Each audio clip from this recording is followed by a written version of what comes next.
샬롬, 안녕하세요. 안녕하세요. 반갑습니다. 안녕하세요. 네, 사랑합니다. 아울러 우리 교회 홈페이지를 통해서 예배를 드리는 분들도 환영합니다. 반갑고 감사합니다. 오늘은 36번째 소요리 문답을 살펴볼 차례입니다. 먼저 오늘 나눌 소요리 문답 제36문답을 다 같이 읽어보겠습니다. 소요리 문답 제36문답입니다. 질문: 의롭다 하심과 양자로 삼으심과 거룩하게 하심과 함께 오거나 그것들에서 나오는 이생의 유익은 무엇입니까?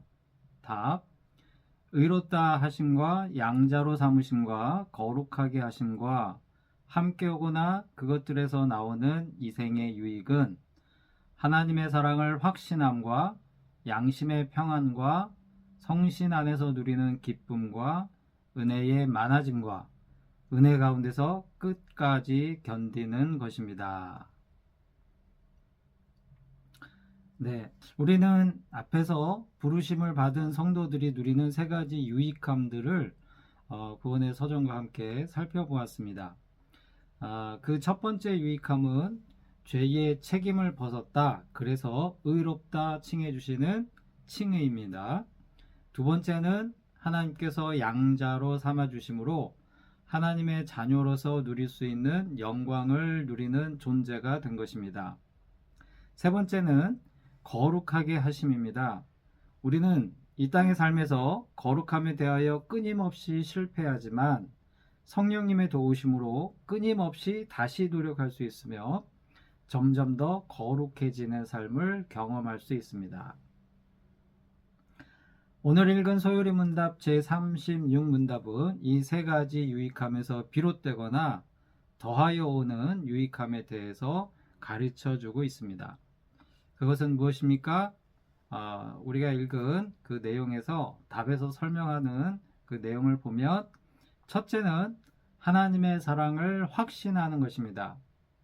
사랑하는 성도 여러분, 우리가 구원의 서정을 거치면서 깨닫게 되는 것이 있습니다. 그것이 무엇이냐면 하나님께서 나를 사랑하신다는 것입니다. 그리고 그에 대한 확신을 갖는 것입니다. 자격 없는 우리 자신에 대해 의롭다 칭해 주시고 역시 아무런 자격이 없는 우리를 하나님의 자녀로 삼아 주시고 능력이 없는 우리를 성령의 능력으로 거룩하게 하시는 과정에서 우리는 자연스럽게 하나님께서 우리 자신을 사랑하심을 깨닫습니다. 깨달을 뿐만 아니라 하나님의 사랑에 대한 확신이 우리 마음에 자리 잡게 되는 것입니다. 하나님은 이 점에 대해서 로마서 5장 5절하고 8절에서 이렇게 말씀하십니다. 제가 한번 읽어보겠습니다. 로마서 5장 5절 8절 말씀입니다. 소망이 우리를 부끄럽게 하지 아니함은 우리에게 주신 성령으로 말미암아 하나님의 사랑이 우리 마음에 부은 바 됨이니 우리가 아직 죄인 되었을 때에 그리스도께서 우리를 위하여 죽으심으로 하나님께서 우리에 대한 자기의 사랑을 확증하셨느니라. 제가 다시 한번 읽어보겠습니다. 5절 소망이 우리를 부끄럽게 하지 아니함은 우리에게 주신 성령으로 말미암아 하나님의 사랑이 우리 마음에 부은 바 됨이니 8절 우리가 아직 죄인 되었을 때에 그리스도께서 우리를 위하여 죽으심으로 하나님께서 우리에 대한 자기의 사랑을 확증하셨느니라. 이 말씀은 하나님의 사랑이 우리 마음에 부어졌는데 그리스도께서 우리를 위하여 죽으심으로 그 사랑을 확증하셨다고 가르쳐 주시고 있습니다. 이 말씀 외에도 하나님은 성경 말씀의 많은 부분에서 우리 자신을 향한 하나님의 사랑을 고백하고 계십니다. 다음으로 둘째는 양심의 평안입니다. 사람은 누구나 양심이라는 것이 있습니다. 이 양심에 따라 우리는 사람으로서 해야 할 것과 또 하지 말아야 할 것을 분별하지요. 그래서 사람으로서 해야 할 것을 하지 못했을 때 또는 사람으로서 하지 말아야 할 것을 했을 때는 흔히 말하는 양심의 가책을 느끼게 됩니다. 이렇게 보면 양심의 가책은 죄를 짓지 않으려는 우리 안에 본성에서 비롯된다고 할 수 있겠습니다. 그런데 우리들 중에 그 어느 누구도 양심의 가책 없이 사는 사람은 없습니다. 이 말은 그 누구도 죄에서 자유롭지 못하다는 말이며, 이 때문에 우리는 스스로의 힘으로 양심의 평안을 얻을 수 없습니다. 하지만 구원의 서정에서 우리는 비로소 양심의 평안을 얻게 됩니다. 왜냐하면 우리 힘으로 해결할 수 없는 죄의 문제를 예수 그리스도께서 해결해 주셨음을 알게 되기 때문입니다. 오늘 읽은 본문 로마서 8장 35절부터 39절, 그 앞에 나오는 33절, 34절 말씀은 우리가 죄에 대하여 양심의 평안을 얻을 수 있음을 이렇게 가르치고 있습니다. 제가 한번 읽어보겠습니다. 로마서 8장 33절, 34절 말씀입니다. 누가 능히 하나님께서 택하신 자들을 고발하리요? 의롭다 하신 이는 하나님이시니 누가 정죄하리요? 죽으실 뿐 아니라 다시 살아나신 이는 그리스도 예수시니 그는 하나님 우편에 계신 자요 우리를 위하여 간구하시는 자신이라. 한번 더 읽어보겠습니다. 33절, 누가 능히 하나님께서 택하신 자들을 고발하리요? 의롭다 하신 이는 하나님이시니 누가 정죄하리요? 죽으실 뿐 아니라 다시 살아나신 이는 그리스도 예수시니 그는 하나님 우편에 계신 자요 우리를 위하여 간구하시는 자신이라. 아멘. 33절에서 누가 능히 하나님께서 택하신 자들을 고발하리요? 의롭다 하신 이는 하나님이시니 라는 말씀에서 이 하나님께서 택하신 자들을 고발하는 자, 이 자는 누구일까요? 요한계시록 12장 10절 말씀을 보면 이런 말씀이 나옵니다. 내가 또 들으니 하늘에 큰 음성이 있어 이르되 이제 우리 하나님의 구원과 능력과 나라와 또 그의 그리스도의 권세가 나타났으니 우리 형제들을 참소하던 자, 곧 우리 하나님 앞에서 밤낮 참소하던 자가 쫓겨났고, 여기에 보면 이런 표현이 나옵니다. 우리 형제들을 참소하던 자, 곧 우리 하나님 앞에서 밤낮 참소하던 자가 쫓겨났고, 여기서 우리 형제들을 참소하던 자, 곧 우리 하나님 앞에서 밤낮 참소하던 자는 사탄을 말합니다. 참소한다는 말은 고발한다, 고소한다, 그런 뜻입니다. 사탄은 하나님 앞에서 우리 자신을 죄인이라고 끊임없이 고발하는 자입니다. 그렇게 함으로써 우리로 하여금 하나님의 구원의 은혜를 받아들이지 못하게 해서 우리를 죄로 인한 양심의 가책에서 자유롭지 못하게 만드는 그런 존재인 것이죠. 하지만 로마서 8장 33절에서 사탄의 그런 고발에 대해 하나님께서는 내가 의롭다고 하였다 라고 선언하십니다. 사탄이 아무리 우리를 고발해서 우리가 양심의 가책에 시달리게 하더라도 하나님께서는 내가 너희를 의롭다고 하였다 이렇게 선언하고 계시는 것이죠. 그래서 34절에서 사도 바울은 이어지는 34절에서 하나님께서 우리를 의롭다 하셨는데 감히 누가 우리를 정죄하겠느냐? 감히 누가 우리를 죄인으로 고소하고 고발하겠느냐?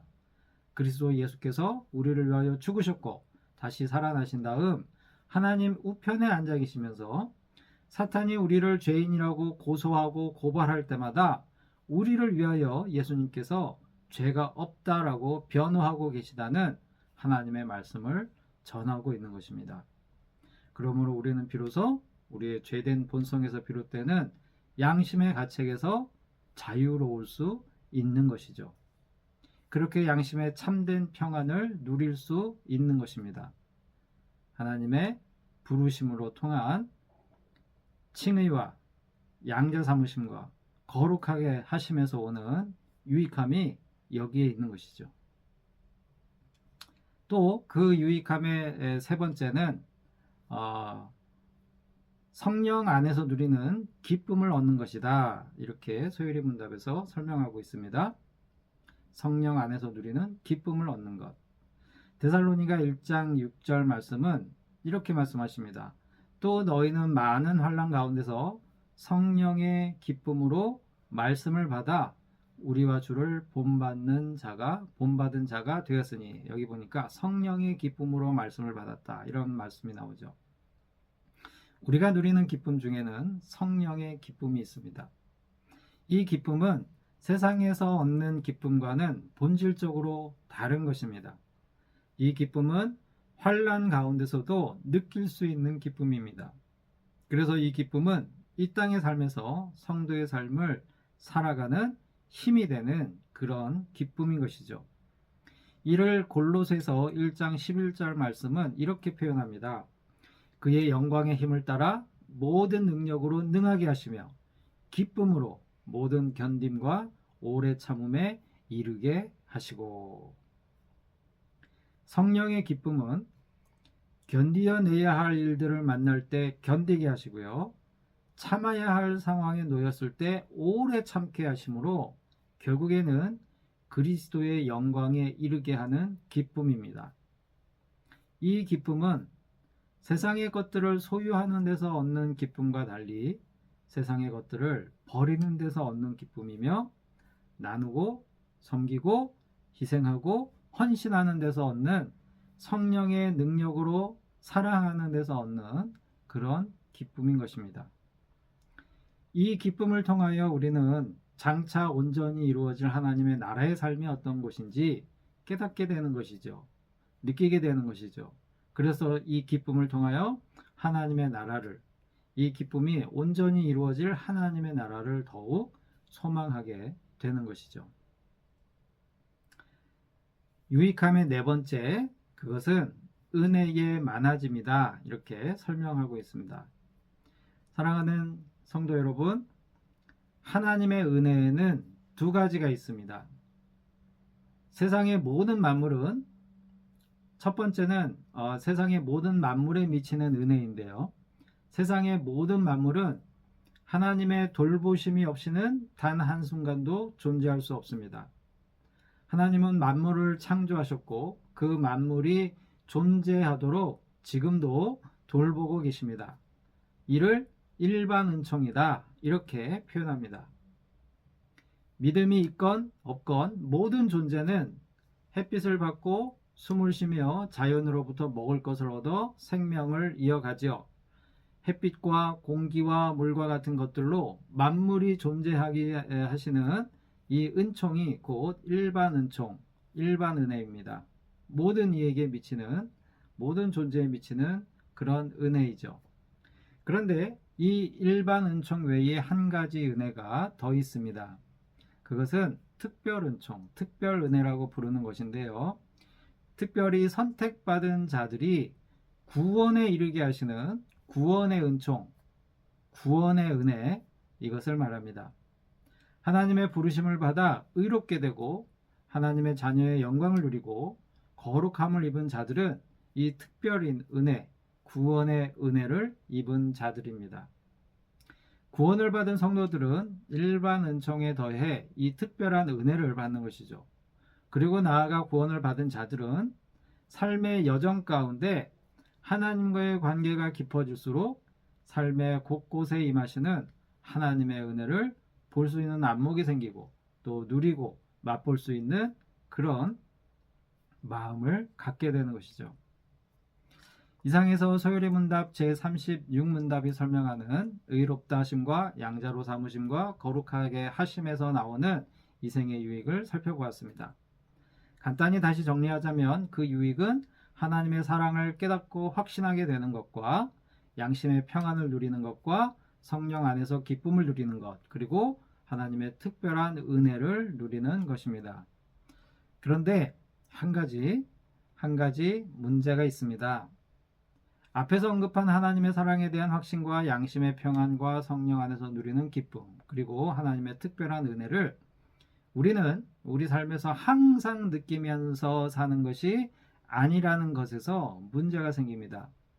하나님의 나라에 이르기 전까지는 이 땅의 삶을 살아가는 동안에는 매 순간, 모든 순간에 이 모든 것을 지속적으로 느끼며 살지 못한다는 것이 문제이죠. 때로는 하나님의 사랑에 대한 확신이 무너지고 양심의 가책에 다시 시달리고 마음에는 기쁨보다 슬픔이 가득하며 도무지 하나님의 은혜를 느끼지 못하고 오히려 하나님의 심판에 대한 두려움으로 괴로워할 때가 있습니다. 그런 상황에 놓이게 될 때 우리가 더러 직면하게 되는 신앙의 문제가 있는데 그것은 바로 구원의 확신이 흔들린다는 것입니다. 내가 과연 구원을 받았다고 할 수 있을까? 내가 과연 하나님의 나라에 들어갈 수 있을까? 라는 의심이 생기는 그런 문제인 것이죠. 언젠가 제가 말씀을 통해서 말씀을 나눌 때 소개했었던 이야기를 들어주는 국수집 손님의 사례는 이 점을 이해하는데 도움이 될 것 같습니다. 한 번 더 소개를 하자면 70대 중반의 어느 성도의 이야기입니다. 어느 날 갑자기 그분이 암 진단을 받았습니다. 그리고 죽음이 현실로 다가오는 순간에 갑자기 놓이게 되자 자신의 삶을 돌아보게 되었습니다. 그런데 자신의 과거 행동에 대한 양심의 가책을 떨쳐낼 수 없었습니다. 그러다 보니 점점 자신을 향한 하나님의 사랑에 대한 확신이 사라지고 마음에는 성령님의 기쁨보다는 하나님의 심판에 대한 불안과 두려움이 쌓이기 시작했습니다.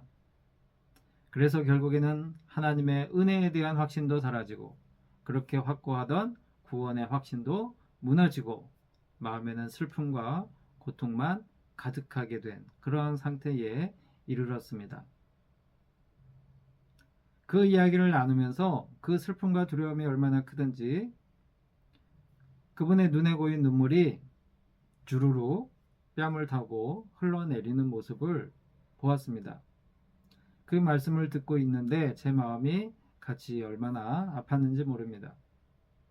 그런데 이 이야기는 그분만의 이야기가 아닙니다. 구원의 서정에는 많은 분들이 각기 다른 삶의 경험과 생각들 때문에 구원의 확신이 흔들릴 때가 얼마나 많습니까?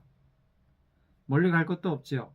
최근까지 우리 좋은 친구교회 예배 시간 이후에 갖는 친교 시간에 화두가 무엇이었죠? 바로 구원 아니었습니까?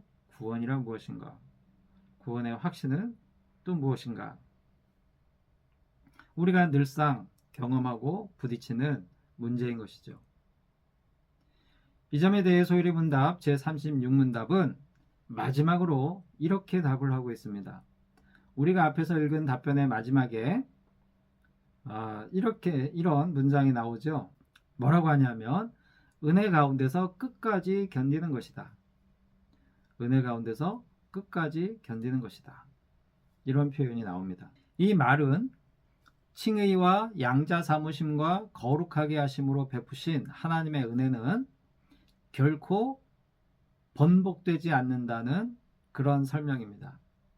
이를 구원의 서정으로 보면 성화 다음에 나오는 것으로 이것이 바로 성도의 견인이라는 것입니다. 견인이라는 말은 끌어당긴다라는 말이죠. 그래서 고장난 차를 끌고 가는 차를 우리는 견인차 이렇게 얘기합니다. 성도의 견인이란 성령님께서 성도가 구원에 이르도록 성도를 이끌어 주신다라는 것을 설명하는 교리입니다. 이 성도의 견인에 대해 생명의 말씀사에서 발행한 교회 용어 사전은 이렇게 설명합니다. 제가 한번 읽어보겠습니다. 성도의 견인, 하나님으로부터 선택받은 성도가 은혜의 상태에서 떨어질 수 없다, 구원을 상실할 수 없다는 칼빈주의적인 교리 중에 하나다. 성도의 궁극적인 구원이라고도 한다. 여기서 견인이란 성령께서 신자의 마음속에서 하나님의 은혜의 역사를 시작하시고 또 계속하시어 마침내 그것을 완성하시는 성령의 계속적 역사를 하겠다. 뒷부분을 제가 다시 한번 읽어보겠습니다. 여기서 견인이란 성령께서 신자의 마음속에서 하나님의 은혜의 역사를 시작하셨다. 그리고 계속하셨다. 그리고 마침내 그것을 완성하신다. 그렇게 하시는 성령의 계속적 역사다라는 설명입니다. 간단히 말해서 성도의 견인이란 한 번 구원받은 성도는 결코 버림받지 않는다라고 하는 교리입니다. 이 점에 대해서 우리가 오해하지 말아야 할 것이 있는데요. 이 점은 제가 또 다음 시간에 나누도록 하겠습니다. 사랑하는 성도 여러분, 애초의 구원은 우리 자신의 힘으로 시작된 것이 아님을 우리는 너무나 잘 알고 있습니다. 우리 한 사람 한 사람의 구원은 성령님이 시작하셨고 그 상태를 성령님이 지속하시며 성령님이 책임지고 그 구원을 완성하십니다. 그러므로 우리 구원의 확신이 잠시 흔들린다고 해서 우리 구원이 번복되거나 취소될 염려를 할 필요가 전혀 없다는 것을 분명하게 기억해야 합니다. 그렇다면 한 번 구원을 받은 사람은 버림받지 않고 반드시 구원을 이루게 된다라는 이 교리를, 이 설명을 우리는 어떻게 확신할 수 있겠습니까? 그 근거가 무엇입니까? 성경 말씀이죠. 그 근거 중에 하나가 되는 성경 말씀이 오늘 읽은 본문 말씀이 되겠습니다. 본문 말씀을 제가 다시 한번 읽어보겠습니다. 35절, 로마서 8장 35절, 누가 우리를 그리스도의 사랑에서 끊으리요? 환난이나 공고나 박해나 기근이나 적신이나 위험이나 칼이랴. 기록된 바 우리가 종일 주를 위하여 죽임을 당하게 되며 도살당할 양같이 여김을 받았나이다 함과 같으니라. 그러나 이 모든 일에 우리를 사랑하시는 이로 말미암아 우리가 넉넉히 이기느니라. 내가 확신하노니 사망이나 생명이나 천사들이나 권세자들이나 현재일이나 장래일이나 능력이나 높음이나 깊음이나 다른 어떤 피조물이라도 우리를 우리 주 그리스도 예수 안에 있는 하나님의 사랑에서 끊을 수 없으리라. 아멘. 사랑하는 성도 여러분, 만일 누군가 환난과 고통을 당하고 굶주림과 헐벗은 처지가 되고 심지어 도살당할 양같이 목숨을 내놓아야 할 위험에 처한다면 자신의 구원을 의심하지 않겠습니까? 당장 저부터라도 현실적으로 돈이 떨어져서 살던 집에서 쫓겨나야 하고 식구들의 배고픔을 해결할 방법이 없는 그런 상황에 놓인다면 그런 상황을 상상하는 것만으로도 하나님의 구원을, 하나님의 사랑을 의심하게 될 것 같습니다. 앞에서 말씀드린 70대 성도의 사례와 같이 갑자기 죽음을 생각해야 하는 상황에 놓인다면 그 상황에서 제 자신의 구원에 대한 확신이 흔들림 없을지 자신할 수 없을 것 같습니다. 물론 그러한 상황에서도 구원에 대해서 흔들리지 않고 천국의 소망, 하나님의 나라에 대한 소망을 붙드는 분들이 많이 있죠. 그러나 정작 그 상황이 되었을 때 그렇게 할 수 있을까? 저 자신부터 자신할 수 없을 것 같습니다. 그만큼 구원의 확신이 흔들릴 수 있는 그런 여지가 많다는 것이죠. 하지만 하나님은 사도 바울을 통하여 세상의 그 무엇도, 그 어떤 상황도 그리스도 예수 안에 있는 우리를 구원에 이르게 하시는 하나님의 사랑에서 끊을 수 없다는 점을 분명하게 오늘 말씀을 통하여 밝혀주고 계십니다. 오늘 본문 말씀을 묵상하던 중에 37절 이런 말씀이 나옵니다. 그러나 이 모든 일에 우리를 사랑하시는 이로 말미암아 우리가 넉넉히 이기느니라. 그러나 이 모든 일에 우리를 사랑하시는 이로 말미암아 우리가 넉넉히 이기느니라. 이 말씀에 제가 잠시 주목하게 됐습니다. 이 말씀에서 넉넉히 이긴다는 이 말씀의 의미를 새겨보면서 이런 생각이 들었습니다. 이 넉넉히 이긴다는 말씀은 물론 이 말씀의 맥락에서 볼 때 하나님의 사랑으로 환난이나 공고나 박해나 기근이나 적신이나 위험이나 칼 이러한 것들에 굴복하지 않을 수 있다라고 하는 것을 의미하는 것이다 라는 것을 이해할 수 있겠습니다. 그런데 한 걸음 더 나가서 생각해 보면 그 어떤 고난과 고통, 두려움과 또 외로움, 심지어 그렇게 죽어가는 그 죽음까지도 그 어떤 상태나 그러한 결말도 성도의 구원을 훼손하지 못하기에, 건드릴 수 없기에 결국에는 성도의 삶이 넉넉히 승리하는 삶이 될 것이라는 소망의 메시지로 느껴졌습니다. 정해진 우리 삶의 구원의 그 결론을, 그 결말을 세상의 그 무엇도 훼손할 수 없다는 것이죠. 그렇기 때문에 우리가 넉넉히 승리한다라고 하는 것은 이미 정해져 있다라고 하는 그런 소망의 메시지라고 하는 것입니다. 사랑하는 성도 여러분, 우리의 생각과 감정이 잠시 흔들려도, 아니 많이 흔들리는 순간이 와도 그것이 우리의 구원을 훼손하지 못합니다. 왜냐하면 애초에 우리 안에서 구원을 시작한 것은 우리 자신이 아닌 성령님이시기 때문입니다. 우리의 구원을 지속하시는 분도 성령님이십니다. 그리고 그 구원을 완성하시는 분도 성령님이십니다. 성령님은 신이시기에 그 과정에서 실수도 실패도 없는 분입니다. 그러므로 우리의 구원을 반드시 완성하실 것입니다. 간혹 우리 구원의 확신이 흔들릴 때 성도의 견인이 구원의 서정에 있음을 반드시 기억하고 우리를 고발하고 참소하는 사탄의 속삭임에 대해서 담대하게 맞설 수 있기를 바랍니다. 다 같이 기도하시겠습니다.